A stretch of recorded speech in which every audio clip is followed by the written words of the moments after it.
Qu'est-ce que Clarisse va manger à bord? Alors les repas sont faits essentiellement de nourriture lyophilisée. C'est une espèce de poudre dans laquelle on rajoute de l'eau. On attend 20 minutes, et hop, on tourne et c'est bon à manger. Ça, c'est la première chose. Deuxième chose, c'est les repas apertisés. C'est des plats préparés en fait. C'est comme à la maison, qui ont été mis sous vide et qu'on réouvre, on fait chauffer et on mange. Après, il y a tout ce qui est petits goodies, donc ça va être des petites barres de céréales, ça peut être des petites barres chocolatées, ça peut être des petits gâteaux salés, enfin tout ce que vous aimez bien manger à la maison, où les parents disent que c'est pas bon, et ben elle en a aussi un petit peu à bord pour le côté plaisir.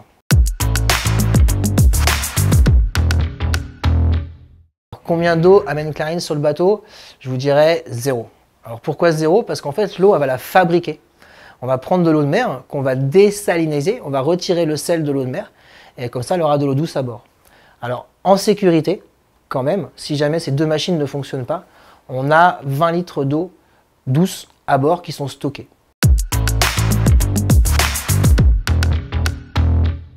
Combien de repas effectifs va-t-elle faire à bord? En fait, on a 4 repas principaux, c'est-à-dire le petit déjeuner, comme à la maison, le déjeuner, comme à la maison, le dîner, comme à la maison. Ce qu'il y a en plus, c'est le repas de la nuit. Parce que sur les bateaux, il faut bien se dire que le bateau, il ne s'arrête jamais et que Clarisse, elle ne va pas faire des nuits entières. Elle ne va pas se coucher à 20 h et se réveiller à 7 h du matin. Le bateau, il va la solliciter en permanence. Donc la nuit, eh ben, elle a un petit repas en plus.